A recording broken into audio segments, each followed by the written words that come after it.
کیا تم نے غور کیا اس شخص کی حالت پر جس نے اپنی خواہش نفس کو اپنا معبود بنا لیا، الہ بنا لیا، کہہ رہا ہے لا الہ الا اللہ، لا الہ الا اللہ، لیکن الہ تو اس کا نفس ہے۔ اب اس کو انتہا پر لے جائیے۔ عہد حاضر کا سب سے بڑا شرک، سب سے بڑا شرک، سب سے بڑا شرک عوامی حاکمیت کا تصور ہے۔ حاکم اللہ کے سوا کوئی نہیں، ان الحکم الا للہ۔ ظاہر بات ہے فرعون نے اگر دعویٰ کیا تھا میں تمہارا خدا ہوں، انا ربکم الاعلی، تو کیا اس کا مطلب یہ تھا کائنات میں نے پیدا کی ہے، تمہیں میں نے پیدا کیا؟ ذرا سوچئے، کیا وہ بزرگ موجود نہیں ہوں گے جنہوں نے اسے دیکھا ہو کہ آج اس کی ولادت ہوئی تھی، کل اس کی کوئی اور سیری بنی ہوئی تھی؟ یہ کیسے دعویٰ کیا تھا؟ میرا حکم چلے گا، میں نہیں جانتا، الیس لی ملک مصر، مصر کی حکومت میری ہے کہ نہیں؟ یہ دعویٰ تھا، یہ خدائی کا دعویٰ۔ کسی زمانے میں وہ فرد ہوتے تھے، نمرود ہوتے تھے، نماردہ، فراعنہ۔ جمال عبد الناصر نے نعرہ لگایا تھا نحن ابناء الفراعنہ، بڑے فخر کے ساتھ ہم فرعونوں کی اولاد۔ اور صدام نے لگایا تھا نعرہ نحن ابناء النماردہ، ہم نمرودوں کی اولاد۔ عراق کے بادشاہوں کا لقب نمرود تھا اور مصر کے بادشاہ فراعنہ تھے، فرعون تھے۔ زمانے کا جب ارتقاء ہوا ہے اور اس میں فیصلہ کن کام جو ہے وہ حضور نے صلی اللہ علیہ وسلم، جب حضور کی حیات طیبہ کے بعد خلافت انفرادی سے اجتماعی ہو گئی۔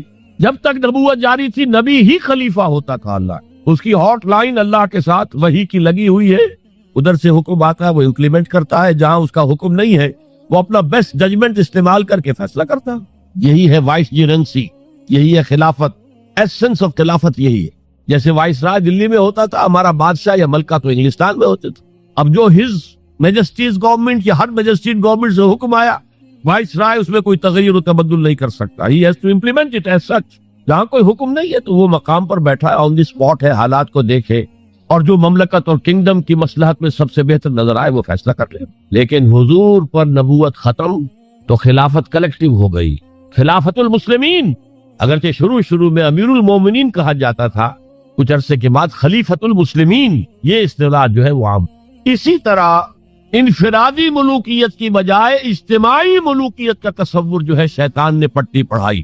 ابلیس کی مجلس شورا جو اقبال کی بڑی ہی یوں سمجھیے کہ اہم ترین نظموں میں سے، امت مسلمہ کے نام پیغام پر مشتمل وہ نظم جو ہے، اور وہ ان کے آخری ایام کی ہے اور وہ ان کی زندگی میں چھپی بھی نہیں تھی، ارمغان حجاز ان کے انتقال کے بعد چھپی ہے، جس میں آخری جو کلام تھا فارسی اور اردو دونوں کا جمع کر دیا گیا، ورنہ اس سے پہلے فارسی علیحدہ چھپتی تھی کتابیں، اردو کی علیحدہ، لیکن اب اتنا کم تھا کہ ان کے لیے علیحدہ کتابیں شائع کرنا مناسب نہ سمجھا گیا۔ ابلیس نے مجلس شورا بلائی، ایک مجلس شورا کے جو رکن نے کہا کہ دیکھو جمہوریت کا دور آ گیا ہے، اب ہماری ابلیسیت کو تو بڑا خطرہ ہے، ابلیسی نظام تو ختم ہو جائے گا، جمہوریت توڑ دی بندوں نے آقاؤں کے خیموں کی تناب، یہ تو عوام نے جو ہے اپنے آقا بیرنز اور لارڈز اور بادشاہوں کے خیموں کی تنابیں توڑ دی، گرا دیے خیمے، یہ تو انقلاب آ رہا ہے، میرے آقا وہ جہاں زیر و زبر ہونے کو ہے، جس جہاں کا ہے فقط تیری سیاست پر مدار۔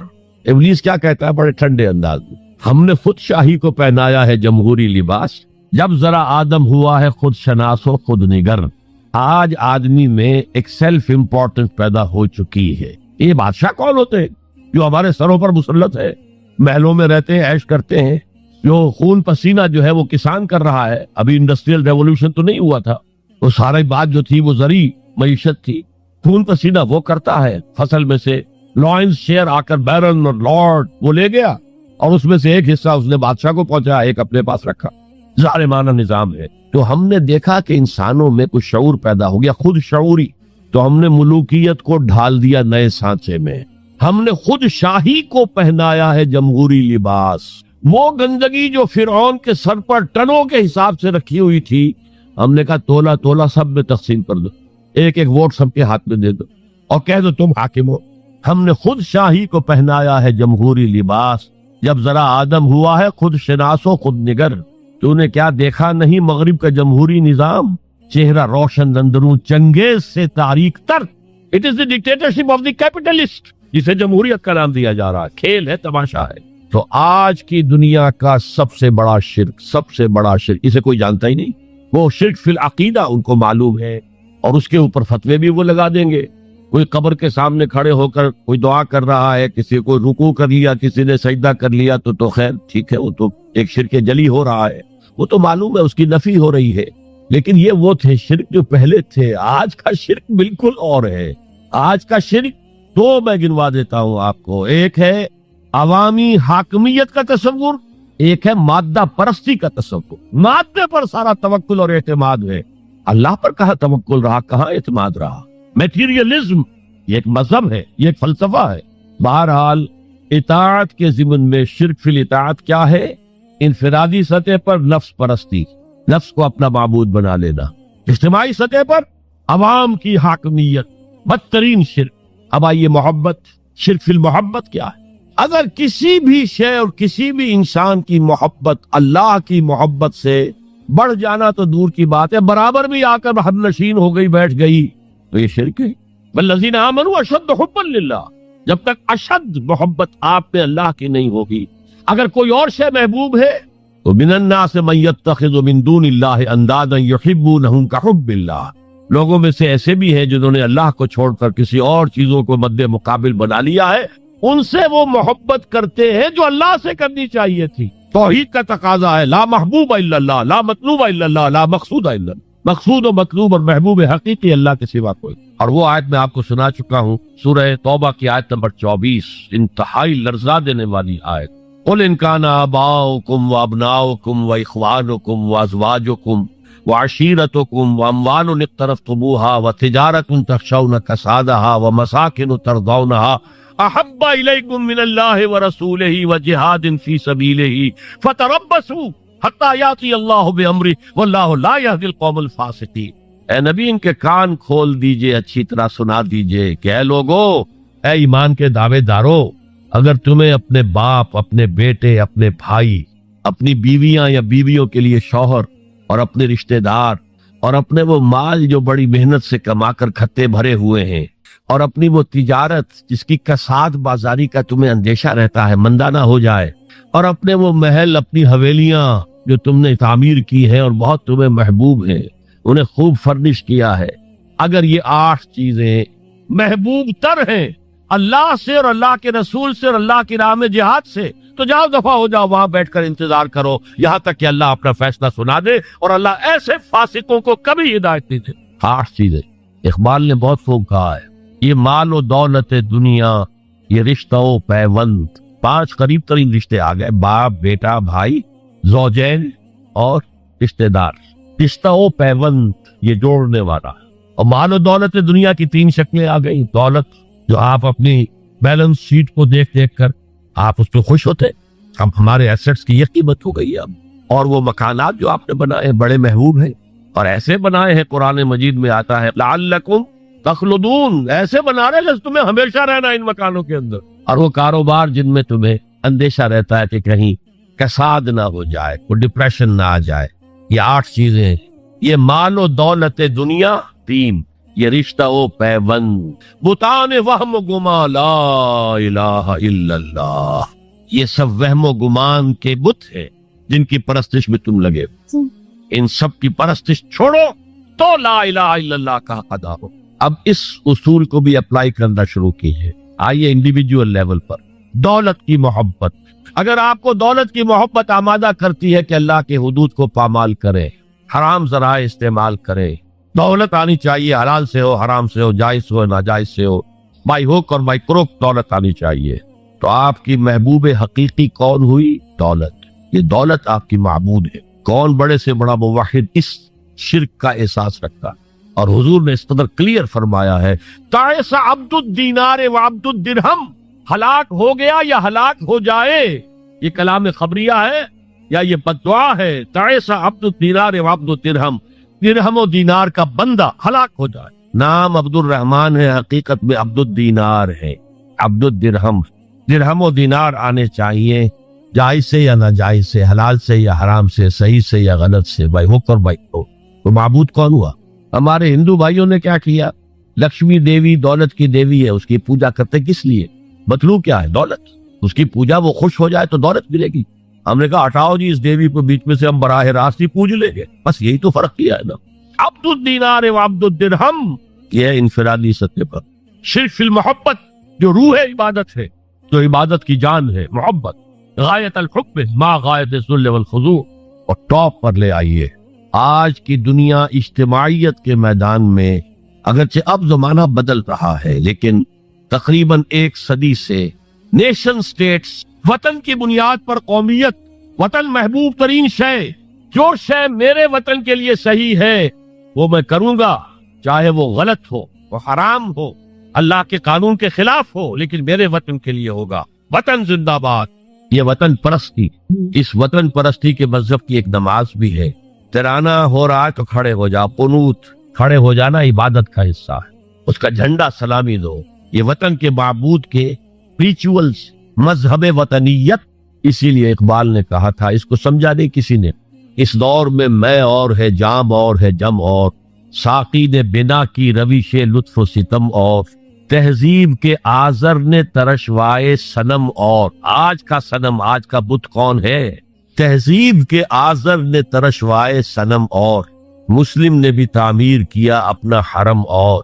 ان تازہ خداؤں میں بڑا سب سے وطن ہے، جو پیرہن اس کا ہے وہ مذہب کا کفن۔ خدا پرستی، یہ وطن کی لکیر سے تم اور ہو گئے، میں اور ہو گیا۔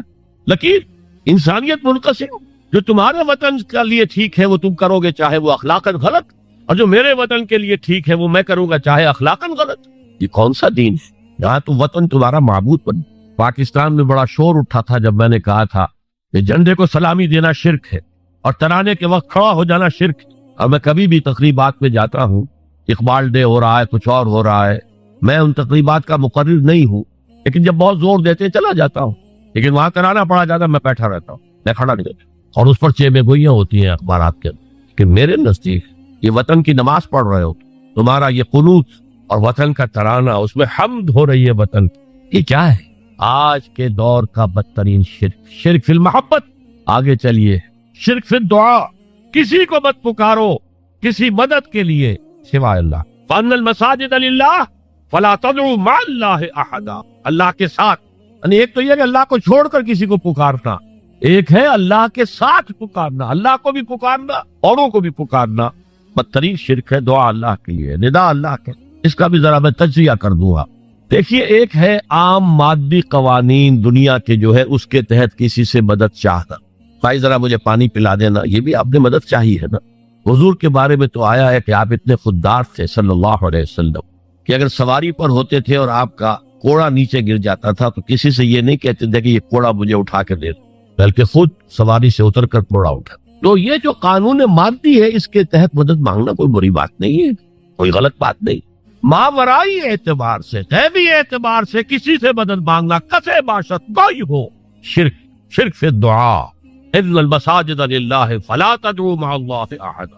ایک ہے استعارتن، استعارتن اقبال کہتا ہے ہمالا ہے فصیل کشور ہندوستان، تو یہ خطاب بالکل ایک استعارہ سا ہے۔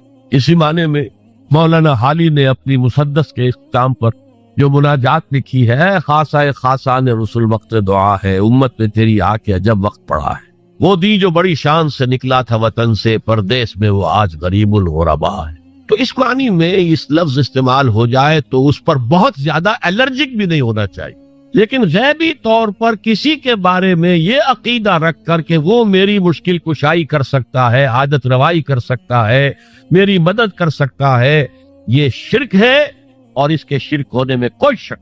ان المساجد للہ فلا تدعوا مع اللہ احد۔ اب دیکھیے، ہمارے یہ فرشتے یہاں بیٹھے ہیں نا، ہم کہہ سکتے ہیں ذرا بھائی میرا یہ کام کر دینا؟ نہیں کہہ سکتے۔ جبرائیل کو پکار سکتے ہیں، جبرائیل ذرا میرا یہ کام کر دینا؟ نہیں، وہ عالم غیب کی شے ہے۔ کسی ولی اللہ کی روح کو پکار کر کہنا کہ میری یہ مشکل دور کر دے؟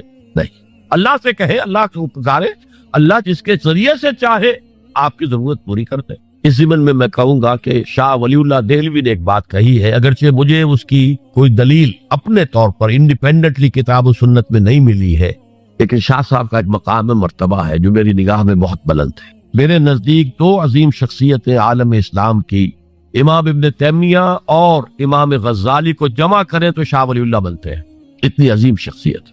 انہوں نے یہ لکھا ہے کہ جو اللہ کے برگزیدہ بندے ہوتے ہیں، اولیاء اللہ تعالیٰ ان کی ارواح کو ان کے فوت ہونے کے بعد ملائکہ کے طبقہ اسفل میں شامل کر دیتے ہیں، اور وہ بھی جس طرح وہ ملائکہ اللہ کے احکام کی زمین میں تنفیذ کر رہے ہیں، وہ بھی اسی کام میں لگ جاتا. میں نے عرض کیا کہ میرے پاس انڈیپینڈنٹلی کوئی دلیل نہیں ہے اس کے حق میں، لیکن شاہ صاحب کا فرمانا خود میرے لیے ایک درجے میں دلیل ہے. لیکن یہاں ایک تو یہ نوٹ کرنے کا، ملائکہ کا طبقہ اسفل، ملائکہ کا سب سے نچلا طبقہ، اور اللہ کے حکم کی تنفیذ کرتے تو فرشتے کر رہے ہیں، وہ بھی ہو. ہمیں سے کیا غرض ہے؟ ہم نہ فرشتے کو پکار سکتے ہیں اور نہ کسی ولی اللہ کو پکارو اللہ کو. قال ربکم ادعونی استجب لکم ان الذین یستکبرون عن عبادتی سیدخلون جہنم داخرین. تمہارا رب کہتا ہے مجھے پکارو، مجھ سے مانگو، میں تمہیں دوں گا، تمہاری دعا سنوں گا، قبول کروں گا. اور جو بربرائے تکبر مجھ سے نہیں مانگتے وہ جہنم میں داخل ہوں گے، ذلیل و خوار ہو. حضور نے ایک بات مجھے متن یاد نہیں ہے، بہت پیاری فرمائی. دیکھو انسانوں سے تم مانگتے ہو کچھ تو ایک دفعہ تو اس کے ماتھے پر تیوری پر بل پڑ ہی جاتا ہے، یہ کیوں میرے سامنے ہاتھ سوال کیا، کیوں مجھے اس سے مانگتا ہے. چلیے بعد میں کچھ وہ دے ہی دے، کہ تاگوار گزرتا ہے. ارے اس سے مانگو جو کہتا ہے کہ مجھ سے مانگو اور میں دوں گا، اور نہ مانگنے پہ ناراض ہے، اس سے نہیں مانگتے. رات کے آخری ساعتوں میں، یا جسے آپ کہتے ہیں the small hours of the morning، حدیث میں آتا اللہ نزول اجلال فرماتے، جس کو ہم نہیں جانتے کیسے نزول ہوتا ہے. ذات باری تعالیٰ، اس کے متعلقات کے بارے میں جو بات آ گئی قرآن میں حدیث میں وہ ہم مانتے ہیں. کیسا یہ ہم نہیں جانتے، اس کا ہاتھ ہے کیسا ہے ہم نہیں جانتے، اس کا چہرہ ہے کیسا ہے ہم نہیں جانتے، اس کی ساق ہے، اس کی پنڈلی ہے کیسی ہم نہیں جانتے، وہ سنتا ہے کیسے سنتا ہے ہم نہیں جانتے، کیا اس کے کان ہے، کیا اسے بھی ساؤنڈ ویوز کی ضرورت ہے سننے کے لیے، وہ دیکھتا ہے کیسے دیکھتا ہے ہم نہیں جانتے، وہ اترتا ہے کیسے اترتا ہے ہم نہیں جانتے. جو قرآن میں آ گیا حدیث میں آ گیا مان لیجئے بس. باقی یہ متشابہات میں سے ہے، اس کی کھود پرید میں پڑو گے تو فتنے میں مبتلا ہو جاؤ. ابتغاء الفتنۃ وابتغاء تاویلہ. لہذا حدیث میں آتا ہے کہ رات کے آخری ساعتوں میں اللہ سمائے دنیا تک نزول فرماتے اور پھر ندا لگتی ہے حل من سائل فاعطیہ، ہے کوئی سوال کرنے والا مانگنے والا کہ میں اسے دوں. حل من مستغفر فاغفر لہ، ہے کوئی گناہوں کی معافی چاہنے والا کہ میں اسے معاف کر دوں. ہم انٹا غفیل سو رہے، ہم تو مائل بکرم ہے، کوئی سائل ہی نہیں. راہ دکھلائے کسے؟ رہنم منزل ہی نہیں. راہ کسے دکھا؟ اللہ کے راستے پر چلنے کا فیصلہ کرو، اللہ کی راہ میں جہاد کا فیصلہ کرو، پھر اللہ راستہ کھولے گا. والذین جاہدوا فینا لنہدینہم سبلنا. وہ لوگ کہ جو ہمارے راستے میں جہاد کرے، محنت کرے، مشقتیں کرے، ہم لازماً ان پر اپنے راستے کھولتے چلے جائیں. اور دعا شرک فی الدعا، مانگو صرف اللہ. وہ چاہے کسی فرشتے کے ذریعے، چاہے کسی فوت شدہ ولی اللہ کی روح کے ذریعے سے، چاہے کسی کو بھی نہیں، براہ راست اپنے حکم سے. اس کی تو قدرت ہے، جو چاہے کرے. کن فیکون، وہ جیسے بھی ہو وہ آپ کی ضرورت پوری کرے گا. وہی ہے جو کہ مشکلات کو حل کرنے والا ہے، وہی ہے کہ رزق دینے والا ہے، وہی ہے جو مرض سے شفا دینے والا ہے. پکارو اسی کو، مانگو اسی سے. اب آئیے کچھ مراسم عبودیت ہوتے ہیں. مراسم رسم کہتے ہیں کسی چیز کی ظاہری شکل. رہ گئی رسم ازاں روح بلالی نہ رہی، فلسفہ رہ گیا تلقین غزالی نہ رہی. یہ قرآن کا بھی ہم اسے رسم الخط کہتے ہیں، رسم الخط. اور یہ حضرت عثمان کے زمانے میں فائنل ہوا ہے کہ یہ اس طریقے سے لکھا جائے.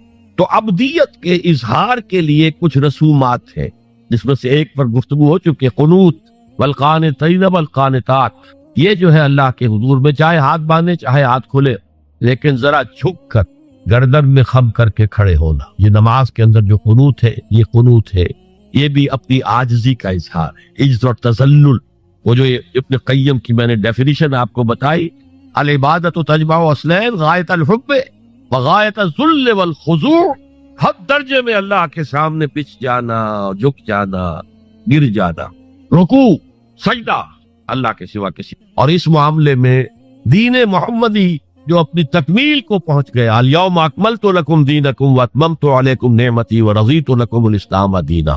حضور کی بعثت سے قبل سجدہ تعظیمی جائز، کسی شخص کی تعظیم کے لیے، اس کی عزت کے لیے اس کے سامنے سجدہ جائز. حضرت یوسف کے سامنے ان کے والدین اور 11 بھائی سجدے میں گرتے.